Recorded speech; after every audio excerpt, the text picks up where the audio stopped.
make no mistake about it, every single day that we wake up, we've got a human animal and we've got consciousness, and they go back and forth between who has the wheel, right? A lot of people, the human animal never lets go of the wheel.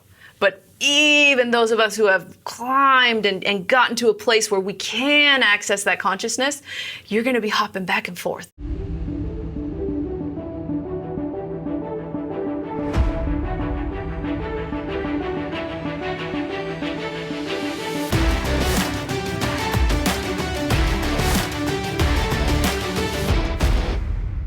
Hey, what if you can increase your performance in business and in life by doing one simple thing?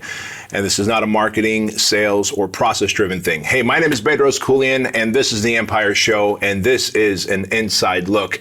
And today we have a very special guest, someone who's very special to me, and it is none other than my wife, Diana Keuilian. And the reason I've asked my wife to be here is because she's seen the entire journey of entrepreneurism for me, and she has joined me on that journey. Neither one of us were necessarily anything incredible as entrepreneurs, but together we've really become one hell of a team to be reckoned with. So, Di, welcome to the show, baby girl. Thank you so much. I have to say, like, this is so exciting and just such an honor that you would ask me to come on your show. But also, it's just one of my favorite topics. Yeah, and so it's a pleasure to be able to talk about it with you. Yeah. So, you know, we run these episodes that kind of take this approach of becoming a high performer, right? Because the Empire Show is about entrepreneurs who want to scale their businesses so that they can make more income, have more impact, and have more influence on the communities they serve and the things they do. And marketing, sales, leadership, processes, systems, all that stuff is important, how to hire and treat people. But then there's this other track of shows that we do, and like Sean Stevenson, where we talked about how sleep and hydration really impact an entrepreneur's performance. And then, of course, Rachel Shear, and we talked about how gut health really impact the way you think and process information. And so in the spirit of that, I know that as you and I have evolved as entrepreneurs, we've gone from, well, what you call a human animal to a higher level of consciousness, a human being. And as human beings, we operate at a different level, we lead at a different level, we show up on a different level, and I thought it'd be a really cool idea to show that part of who we are and what we do, and who better than you. Well, I love this because we have some very interesting conversations together when we hike together, or when if we once in a while have like a relaxed morning on the weekends and we sit there and we drink our coffee. We have definitely evolved together. I mean, last month was 20 years that we've been together as partners. And we definitely have changed together. And I think that's such a cool thing that we've been on this journey, and, you know, we egg each other on with self-development, because it really is, if you're not, you know, when you level up, that's like a shot over my bow, like, okay, I'm gonna level up to match you. And I feel like I've done the same for you. Well, to that point, one of our wacky little theories is that 20-point spread that we talk about, right? Where if someone around you all of a sudden begins to do the self-development work and increases their IQ and their EQ, intelligence quotient, and their emotional quotient by 20% above you, or 20 points above you, I should say, like there's a difference. You feel the difference. All of a sudden you're like, man, we don't click anymore. There's a communication gap. Yeah. It's hard. You're almost like you're speaking a different language. Yeah. And so you're right. We have kind of egged each other on over the years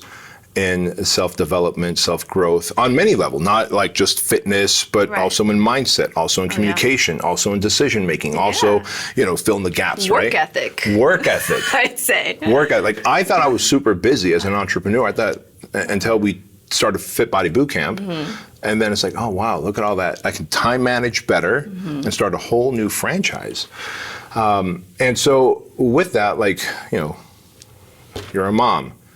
You've written The 3 cookbooks? I mean, 2.5. I did a book, I co-authored a book, and I did 2 of my own. All right. 3 books, 2.5, whatever you want to 3 call it, right? books, yeah.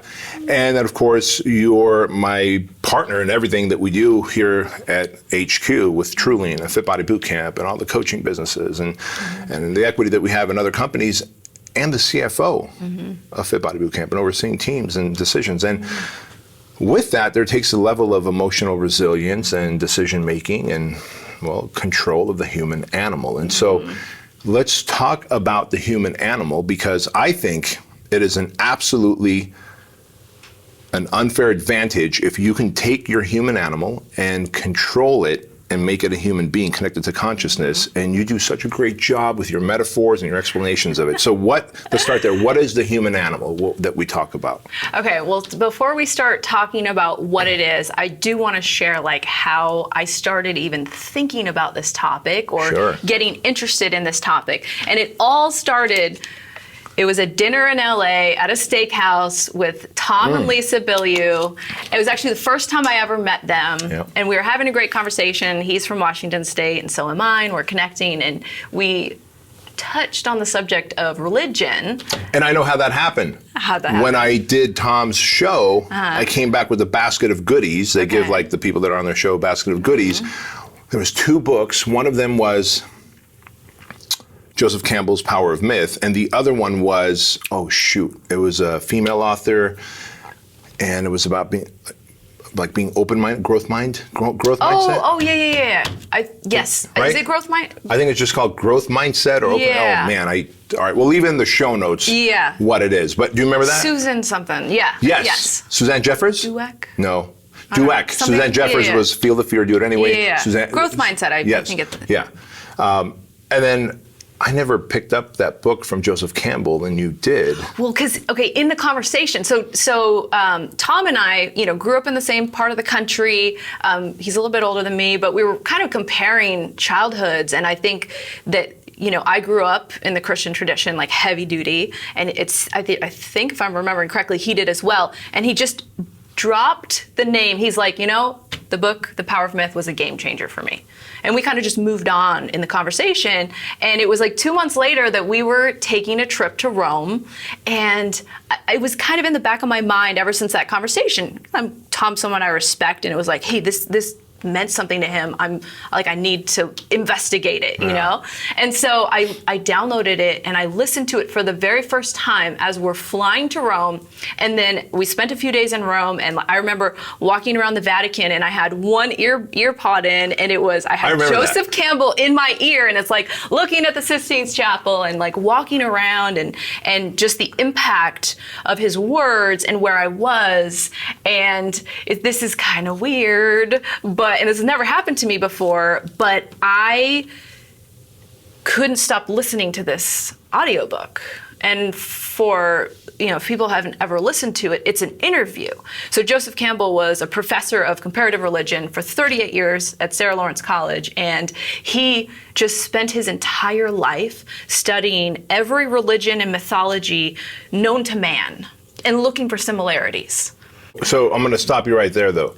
Because if you're listening to this right now, guys, you're thinking like, wait a minute, I don't want to talk about religion and mythologies. You said this was going to be about being a high performer and how I could operate at a better level in business and in life. Yes. Trust me when I say stick with it, guys. Yes. We're getting there, because this is going to open your eyes in a crazy way if you are willing to be open-minded, growth-minded, and just let down the wall and trust the show. Remember, the show has never let you down before, and we're not about to let you down now. I know that you might believe in Christianity, Catholicism, whatever, who's the Muhammad? Islam, Buddhism, right?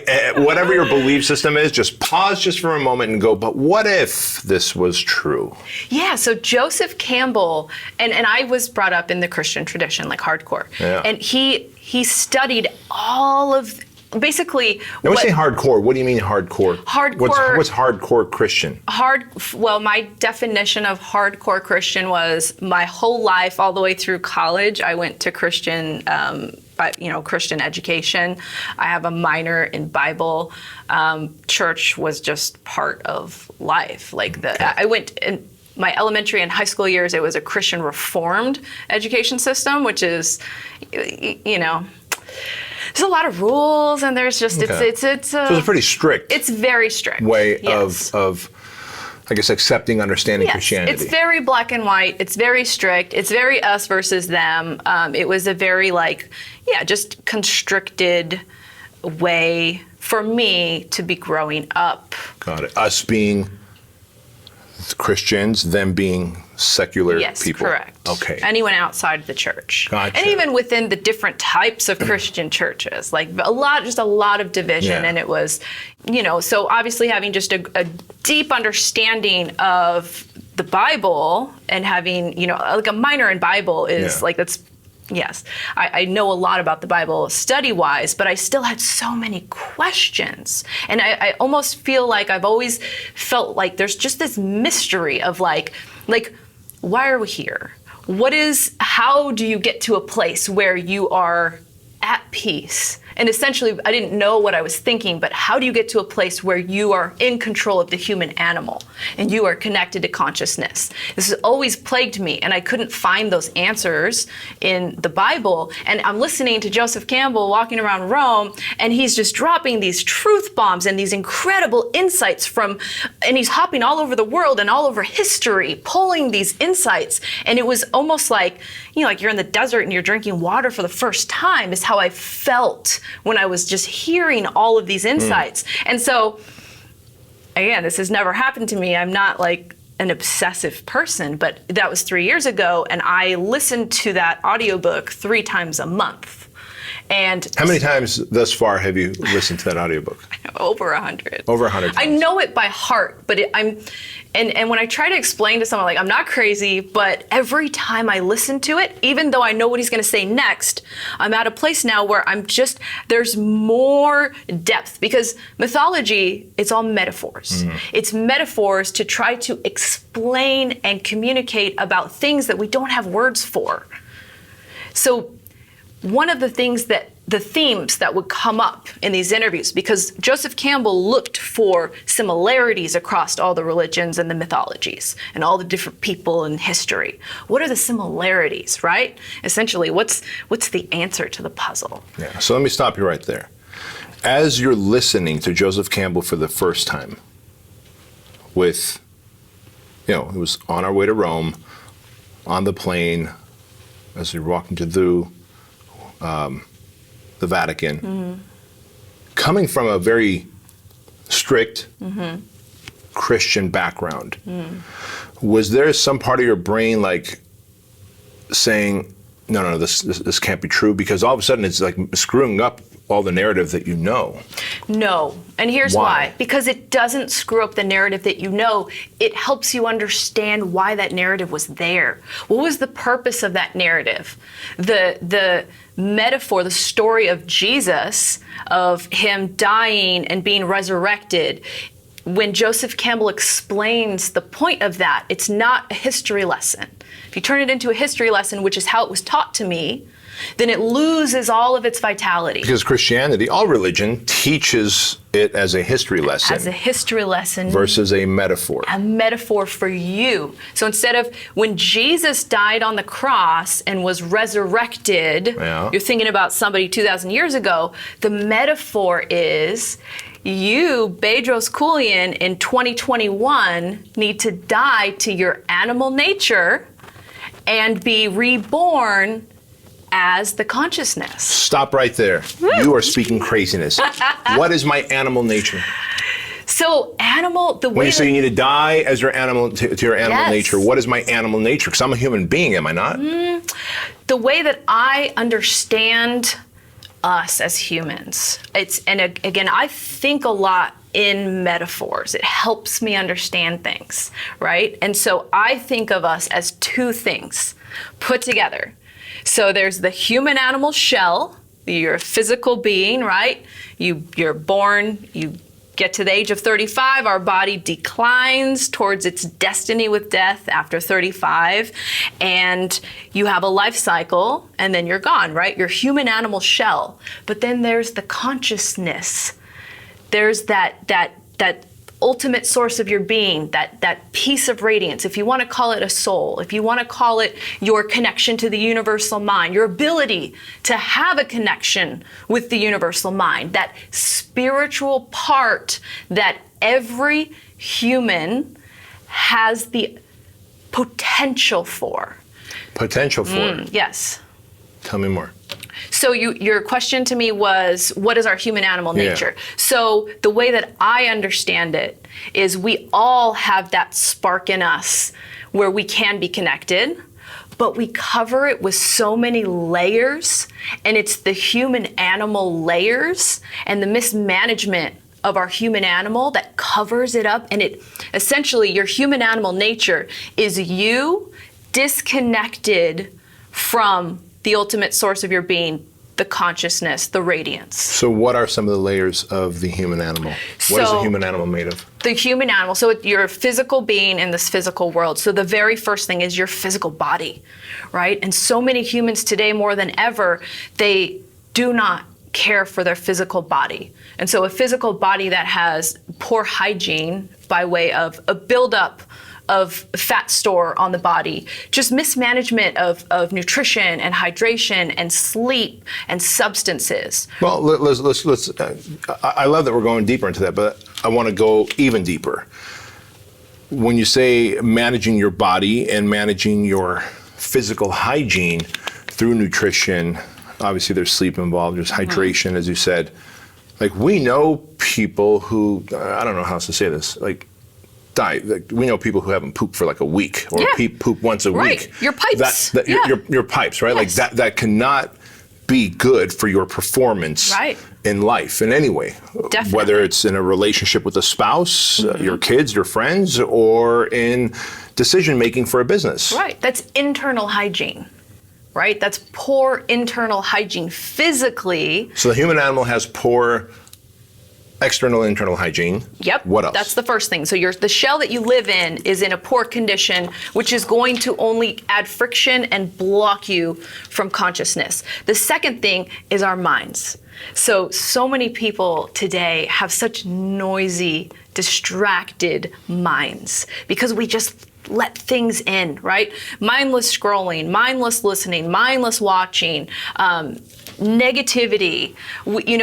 Inside of our minds, there's like the chatter voice, and then there's consciousness, right? And most people, they have poor mental hygiene to where they're not protecting their minds. They're letting all these things in, and now that's another layer to block you from consciousness, because the consciousness voice, it's quieter. You have to, quiet the chatter to ever have a chance of connecting with consciousness. So the conversations that people hear in their head, it's not necessarily consciousness, it's chatter, it's noise, versus that you're connected to consciousness. How? What am I looking to feel? What is a person looking to feel? Because when I know the answer, so I'm trying to help you kind of bring it out for our audience, but the chatter and noise brings on anxiety, stress, overwhelm, fear, uncertainties. That's all lives with the human animal. Consciousness has nothing to fear. Consciousness is it clarity? What is consciousness? There's peace, there's clarity. Michael Singer does a really good job in his book, The Untethered Soul, where he talks about connecting to yourself as like you're the observer. Yeah. And you're in this place. So if you think of yourself back to your two things, right? You're the human animal, and then that consciousness, that piece of consciousness in you. The human animal has the chatter and the fear. The consciousness has nothing to fear because it doesn't pass away the way that the human body does. The way that Joseph Campbell explains it, it's almost like if your sliver of the universal mind, when your physical body passes away, it gets absorbed into the universal mind, and consciousness just doesn't have anything to fear the way the human animal has things to fear. So how do you know it's consciousness? Yes, there's clarity. There's this peace about it. There's this feeling of being an observer rather than feeling of being in it and being fearful in it. And we know the difference. But the biggest thing for me when I'm like, whoa, is this my human animal coming out? It's like, is this emotion essentially rooted in fear? And if the answer is yes, if there's anything distressing or negative about it, it's your human animal. If there's just clarity and peace and like observation, and then when you're in that space, these like little wisdom bombs drop on you. And it's like, oh, okay, more clarity. So, I mean, if I'm listening to this, I'm thinking, so I need to meditate more?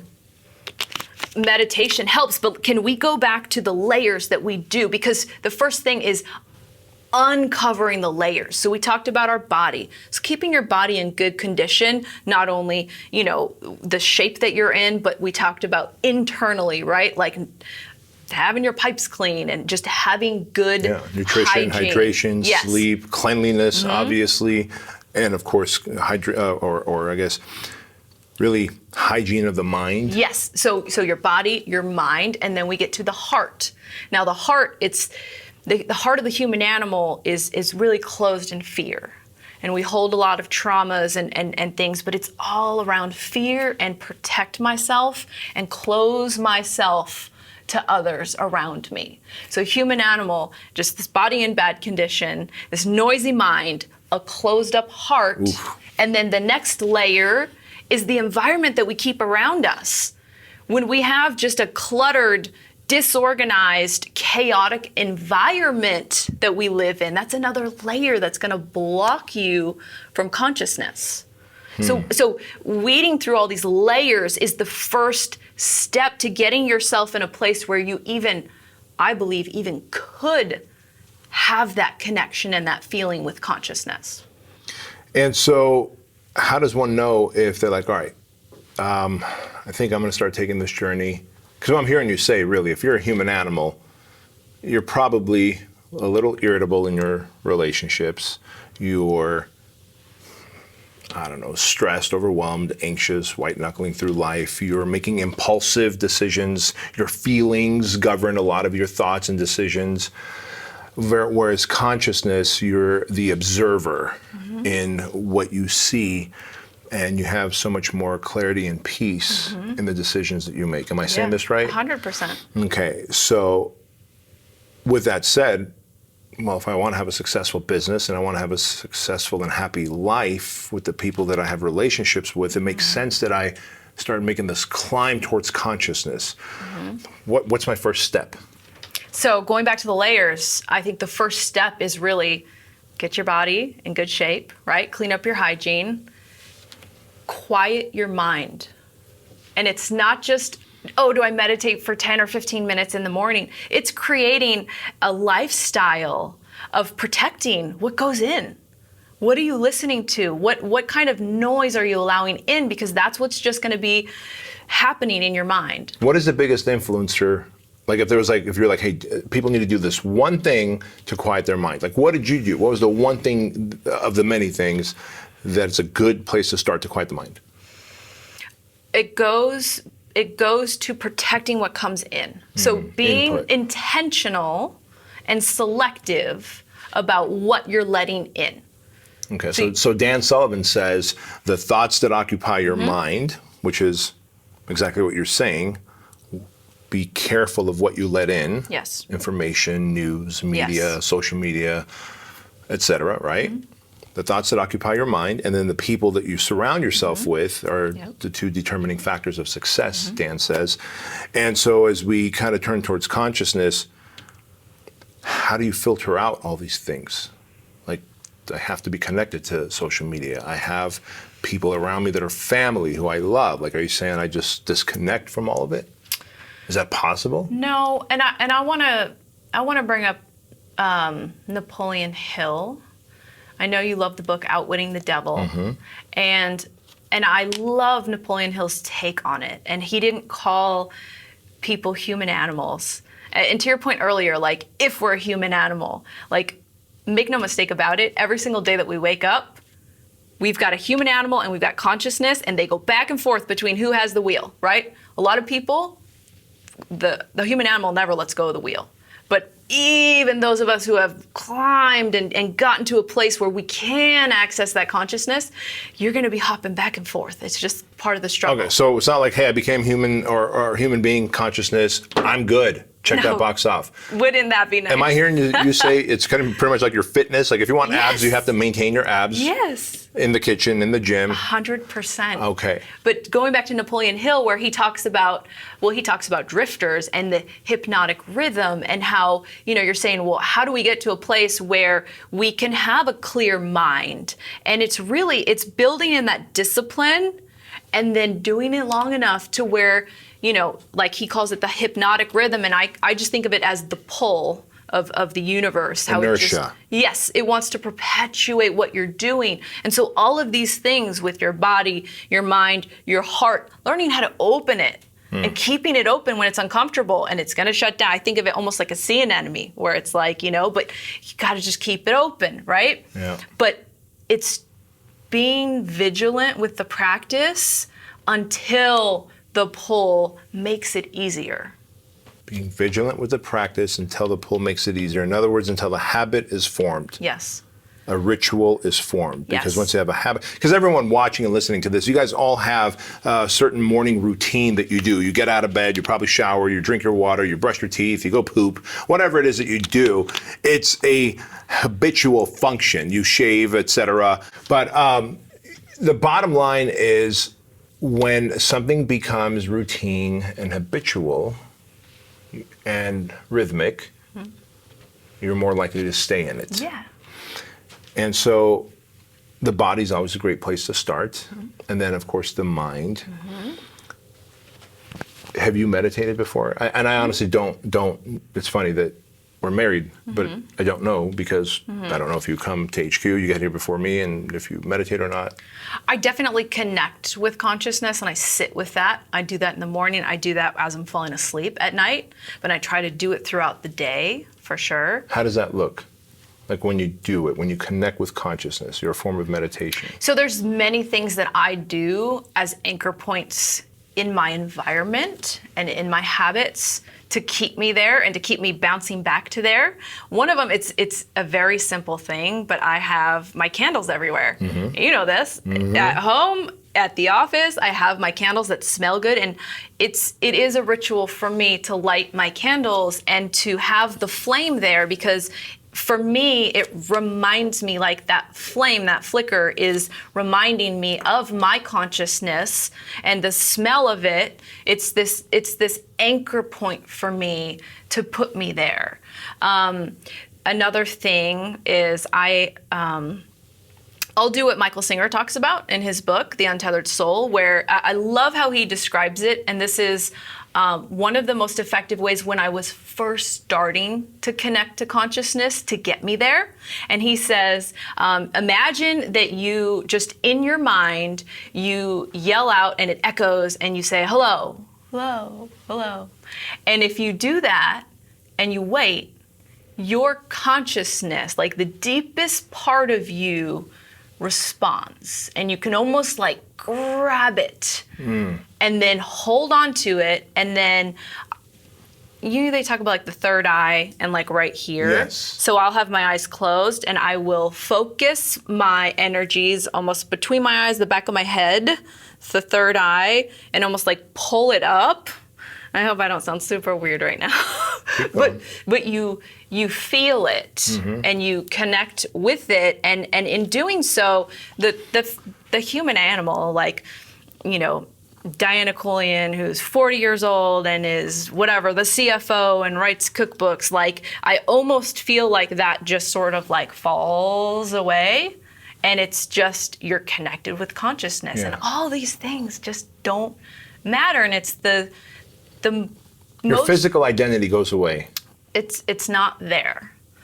But the struggle and the human condition is that we are both things. Yeah. Because I am a 40-year-old mom who's working and dealing with the stresses of life. And I also have this potentiality to connect with the universal mind, and it's two halves of a whole. And so learning to balance the two in a way where you are able to,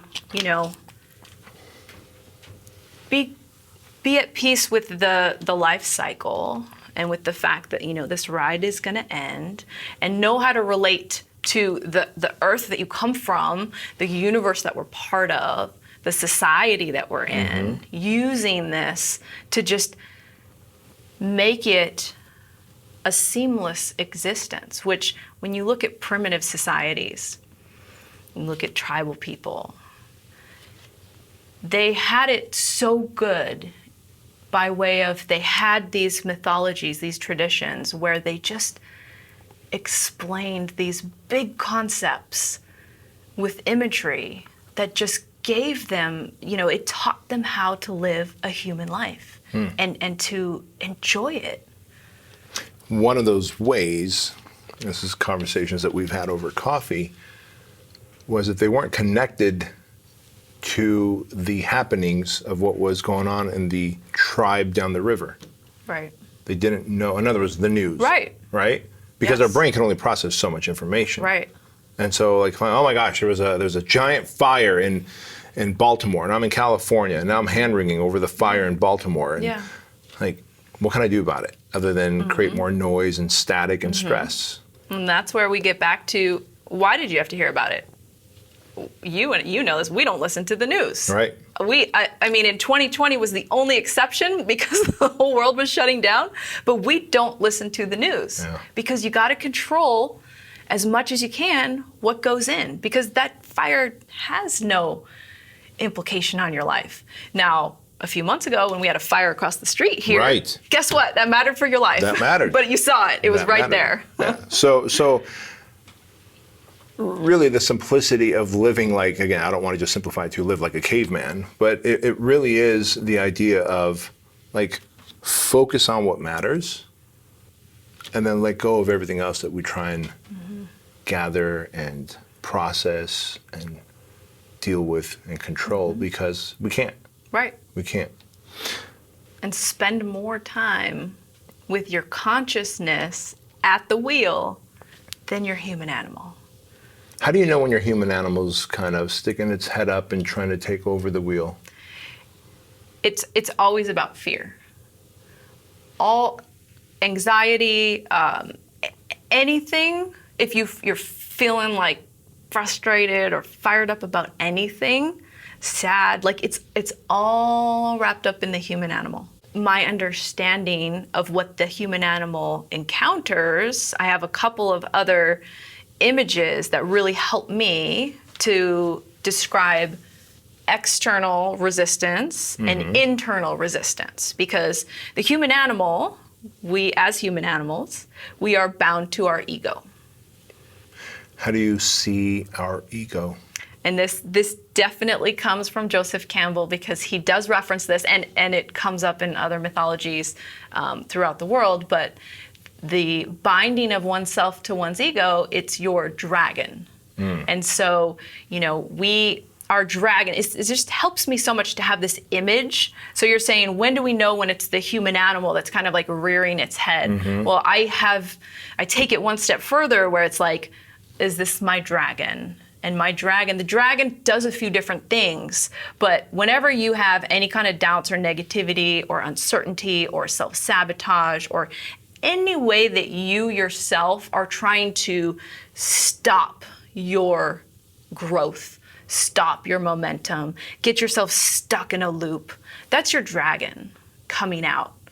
And so, you know me, I have my little dragon figurines. I have one on my desk, I have one at the house, because again, these things like my candle, it keeps me anchored there, because there's the physical world that we see, that our human animal lives in. And then there's the energy and the spiritual world that we deal with all day long, but we don't see it and we don't necessarily have language for it. So for me, when I see the dragon and then maybe I'm having self-doubt or my ego's coming out in some kind of way, to have this personification of it's my dragon, and not to sound crazy again, but I'll have conversations with him and I'll be like, okay, buddy, all right, let's talk about this. Like, why are you trying to take me down this rabbit hole? What is the fear at the root of this distraction that I'm dealing with right now? And where are you trying to take me? I know you're trying to get me off track, because that's what you do, because you're my dragon. Where are you trying to take me? And kind of follow it. Like, okay, because he knows how to trigger you.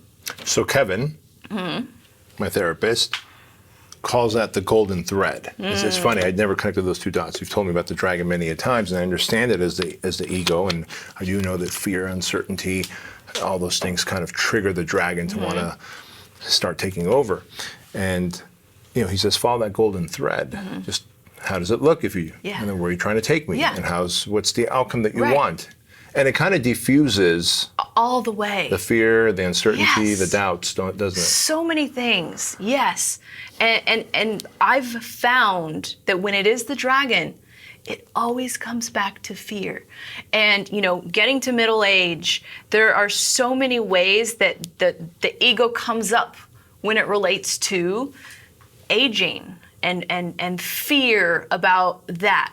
Getting past your prime. Like there's all these triggers throughout life, but tracing it back to that dragon. And for me, like, he's just like this goofy character, but he's behind you and he's in your ear. And so when you can't see him, you think that voice is you. You think that voice, like, maybe that's consciousness. Like it has validity. And it's not always about self-doubt or about distraction. Sometimes it's about how you're perceiving others. And the dragon creates blind spots for us. Oof. Ego does create blind spots for us. So let's talk about something just for a moment. If you're connected to consciousness and you've listened to Joseph Campbell's audiobook over 100 times, and that is not an exaggeration, you have. Guys, I'm weird. And sure, you hear fear, you sense doubt, and you're like, uh-oh, the dragon. And you start asking, like, hey, buddy, where are you taking me? What is the outcome that you want? Why are you doing this? What are you afraid of? And you diffuse it. Yes.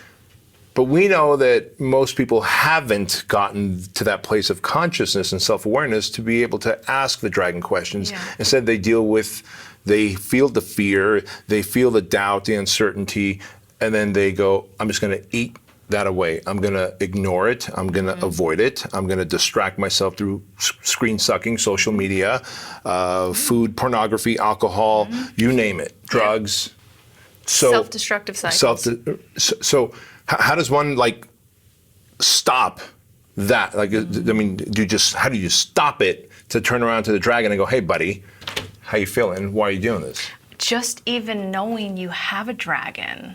And having when things start to feel out of control or you start to feel yourself sliding, we have all this terminology in our language to describe stuff that happens on the energy side. Like, I'm sliding back into my old habits. Like energy, right?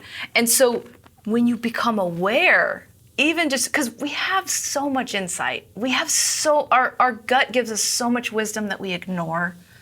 And that is the consciousness. Like, hey, is that what it is when someone says, I have a gut feeling? Yes. That's consciousness talking to us? And how often do we just stifle our gut feeling and then do layers to stifle it? We do the popular thing instead of what our gut tells us. Yeah, so you have to be evolved enough to a place where you can identify human animals taken over, because the human animal can be controlled by the dragon. And the dragon's tool is fear, right?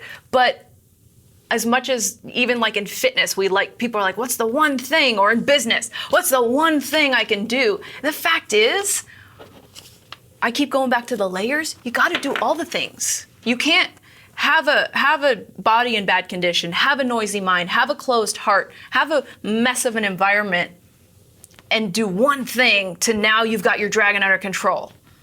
So you can't. Am I hearing you say that how you do anything is how you do everything? Yes. And so you really have to do everything Correct. right. And that may seem like a tall order for folks listening to this, but I don't think you or I are saying attack everything now. Like pick the one thing, right. Your fitness is the thing you can control. Like don't go picking your relationship because that's another human. Right. And you don't know if that human's ready to make that decision, if they're ready to commit to taking this journey of consciousness and going up the cosmic mountain, right? But you know what? I can control what I put in my pie hole, like right after this. I can control if I'm working out tonight, right after this. And so maybe I start there, and as that becomes this hypnotic rhythm, as Napoleon Hill talks about it, I add another positive hypnotic rhythm to it. Body, mind, heart, environment. And now you're setting yourself up to be at a place where you can identify, that's my dragon, here's how to connect with consciousness. And so to that point, as someone's taking this journey up the mountain,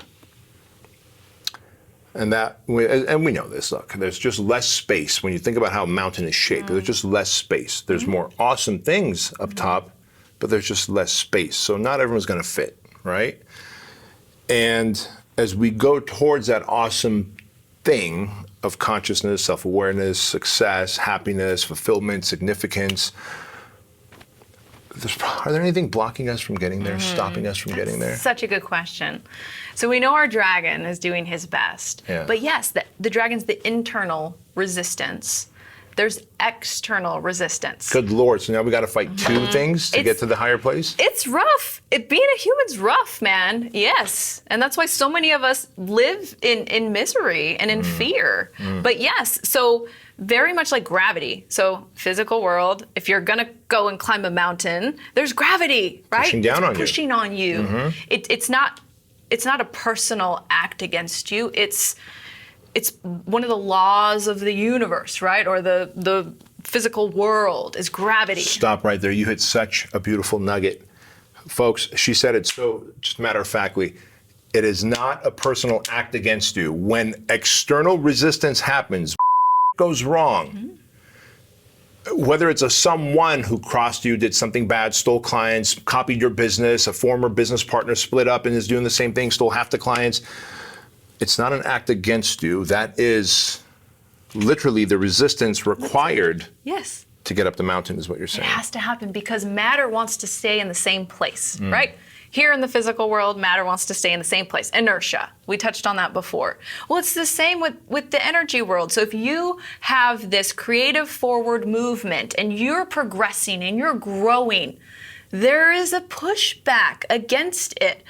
To me, I picture it like a bear. And I picture it as you're ascending the mountain. The bear is guarding the mountain, and his job is to make you earn it. His job is to get you to give up. How does the bear show up? The bear shows up in so many different ways. And 2020 was such a great example. In my mind, it's like 2020, the bear just took a bunch of steroids, woke up, and was just like, I'm gonna mess everybody up. But look at that. So last year, we had to tell our franchisees, close your doors. And we had to figure things out, right? And so the bear shows up as a global pandemic. The bear shows up as an employee who goes sideways and causes, a couple weeks of your time and your progress to go down the hill. The bear shows up as anything outside of you feels like it's being done to you. A car accident, cancer. Yes. Someone says, I want a divorce. I'm breaking up with you. I'm quitting, and it's not a good time for this person to quit. Yes, it's external. This resistance against where you're trying to go, against your progress, and it's just there to get you to give up. So what's going to happen when I get past that bear? So I stayed in the fight, I got past that bear, but I'm looking up and there's still another level I want to go. Yeah. Well, the climb never ends and the bears never end. What can happen as you get accustomed to this is that the bear can become almost like a sparring partner as opposed to just this scary force that it's like this attacker. you can get to a place where it's like, and I feel like in business we've really gotten there, where it's like, okay, we knew there was going to be a challenge. Yep. Like any seasoned entrepreneur or as parents, like nothing's going to go according to plan, especially when you have big audacious plans that you're going to do, which we do that. If you don't meet some resistance, there's something wacky going on and it's just about to hit. There's always going to be something acting against what you want to try to get you to give up. So what I'm hearing you say is the higher I go up the mountain, the more awesome my life becomes. My business becomes, my relationships become, my health becomes. I just want to keep going up the mountain. However, the bear is constantly going to show up. And that bear sometimes, like the year 2020, will take steroids and will gain a massive amount of intelligence and speed and attack you from this way to that way. But I'm also hearing you say that the bear is a sparring partner, almost like the way I pictured it in my mind is, you know, when Ray's in town, Ray Cashcare, former Navy SEAL, when Ray Cashcare is in town and we go work out together, I mean, truth be told, I do have better workouts. It's almost like he's a workout partner. Yeah. And it sucks working out with him. He's a beast. But the workouts are better. Yeah. The results I get are better. And so as you say, the bear is a sparring partner. If I'm going to go way up there and the air is thinner, but life is better, then I need to be better conditioned. Got to be stronger. So I need a sparring partner, and I need to, have my cardio up, and I need to have better lung and heart capacity because the air is thinner, but the view is more beautiful. And so the bear is there for a purpose, isn't it? Not necessarily to distract us. Without the bear, you wouldn't. I like how you said like your lung capacity and your strength. Like without the bear giving you almost like that workout of resistance to push through, you wouldn't be strong enough to be up there. It's the bear forces your growth. So if you want to be up there, you have to be in this condition, and the bear's going to get you there. The bear's going to get you there. The bear is needed. The external resistance is needed. But the human animal, when the human animal encounters the bear, it's the fear again. It's the fear. I'm going to lose my business. I'm going to lose, whatever it might be that you feel like you're going to lose or that's at risk. And it's that fear. And then that's your human animal, right? And so when you realize, for me, when I can picture a bear and I got my little bear on my desk and it's like, again, hey, buddy. Okay, cool. Just got some notice, in the mail that I got to deal with, whatever it might be. Yeah. And it's like, okay, cool. You showed up like this today, bear. Okay, all right. Well, I know you. I understand you. There's a really big lesson in that. We've spent enough time now, 20 years in business, almost 20 years in business, where we know when we're going to launch a new business or when we take equity, we add a new company to our portfolio, we know the bear's going to show up, and we just don't know how. We might take some guesses, but we don't know how it's going to show up. But it's important to just know that it's going to show up and be prepared for it so that you're not surprised by it, right? And it's not personal. And it's not personal. It's not personal. That is such a powerful thing. It's there to condition you. It's necessary. For the next level. Yes. So let's talk about the realities of life. Most don't go past the first bear, let alone the second, third, fourth, fifth. And so do they just give up? Like what happens to those that just stay at the bottom of the mountain? Well, I think we see that. We see that in people. It's what is your standards for your life? Like what do you want to experience in this life, right? And what do you want to set out to accomplish and achieve? So what happens to people who are like, yeah, nope, the bear's there. I'm going to turn around. I'm going to go back. My dragon's telling me this. I'm just going to it's cool. I'm just going to settle. And Napoleon Hill talks about the drifters. And we know he says there's 98% of people are going to live a life without definitiveness of purpose. And they, in my metaphor, they're at the bottom of the mountain and they're not going to push past the bear, and the dragon's going to have them there in their own little personal jail. And I'm not saying that's okay, but that's life. Look at fitness. How many humans that you see walking around are crushing their fitness? Sure.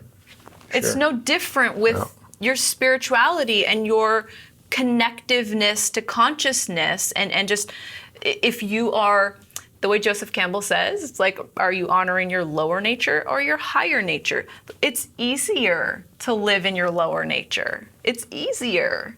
Here's a good way, I think, to end this episode, which is, and what happens when you're climbing? Because I get this a lot in my DMs, where I'm like, hey, you got to do this, you got to have a morning routine, you got to start working out, drink 30 ounces of water. It's like, but Bedros, I do, but I've got a spouse, a husband, a wife, a partner, whatever, and they are not. So what if someone starts embarking on this journey? I'm going up the cosmic mountain. I want to get up there. I'm willing to fight the bears. I'm willing to have those conversations with my dragon die. But my partner's not on board, or it doesn't feel like he or she is. Like, what's the plan? I mean, do I just divorce, or is there a way to get them on board? That's such a loaded question. It is. I don't. And it's Solve like it. every individual, has their own journey. So I don't have, there's no one size fits all answer for that. I will tell you this, kind of going back to how we started about how we've kind of egged each other on in self-development. This has been a very beneficial partnership for both of us in that way. And I think it was Gay Hendricks, an author, who said he compares a good partnership, marriage, to putting two jagged stones into a burlap sack. If that's like you're getting married, you're going into the sack, and then just someone is just shaking it year after year after year after year. So we're at 20 years now.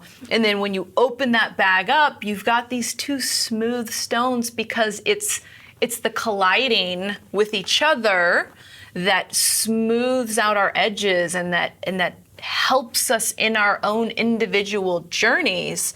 And so your question of almost the person I'm with doesn't want to do that healthy colliding and that egging on with me, what do I do? I don't have an answer. Well, I think that is the answer. It becomes common sense. If you only have so much run on this earth. And I think we all have a duty and an obligation. Like, one thing I'll share with you is, and I think everyone listening and watching this knows that every Monday morning I send out that Monday morning email. Been doing it for 7 years now. There was like a 7-month period that I stopped doing it, but otherwise been doing it for 7 years straight. And I remember a few of our team members over the years have reached out and said, all right, B, well, finally your email started to make sense, and I don't watch TV late at night anymore, and I don't eat heavy carbs at night, and I go to sleep early, and I wake up, and I have a morning routine. And you know what? My spouse or my boyfriend, this one particular person, team member, was like, my boyfriend isn't on board. Should I just break up with him? And I had to remind her, I'm not going to use her name, let's just call her Susan. I was like, hey, Susan, how many years have you been getting my emails before you start acting on it? She's like, well, it's probably like on the 2nd year that I started to take them seriously and actually doing it. I'm like, so 2 years that my emails have been falling on deaf ears once a week. And now all of a sudden you're, this higher version of yourself, and you're ready to dump this dude. Like, don't you think you have an obligation to maybe help this person along on their journey until you realize they're just not going? It's a dog who's digging their heels in, right? Sure. So I do believe we have that obligation, but at some point, kind of like the military rescue swimmers, at some point you're like, hey, look, you're an American soldier, I'm here to save you, you're drowning. And if they're still panicking and climbing on top of you, they're taught to punch them in the face and swim away, because 2 people aren't going to die today. Yeah. I would bring up, though, depending on the situation, we talked about the dragon and how the dragon likes to create blind spots for us. The dragon also likes to make all the problems in your life because of other people. Like, I'm having this issue, it's because of her. I'm having that issue, it's his fault, right? The dragon likes to convince you that anything that's going on in your life that's not good is someone else's fault. So I would say, if you're feeling like, oh, it's my spouse's fault or it's my partner's fault, is some of that your dragon creating a blind spot for you where you are blaming them for things? Now, if it is the case where their heels are dug in, they're like, nope, I want to live in a messy house and I want to listen to garbage and I want to eat garbage, it's a different story. Sure. But it's always worth, whenever you feel like the problem is outside of you and the solution's not here, to just dig a little. Like, okay, dragon, are you trying to tell me that it's their fault, but really you're covering up something I need to change about me? And what you were just leaning into is maybe what you need to change about you is having more patience and having compassion, empathy. Yeah. So it's definitely worth doing some digging as opposed to just, you're not, living the life I'm living right now. See you later. Yeah, well said. And for our friends who want to maybe learn more about the way you think and operate and follow you and connect with you, where do they go? I'm on Instagram, Diana Keuilian. At Instagram, Diana Keuilian. And of course, guys and gals, as you're listening and you're watching this episode, be sure to take a screenshot and put it up in your stories, share it, get the word out, pay it forward, and make sure you tag Diana and myself. And of course, as always, don't forget to tell your mama. We'll see you later.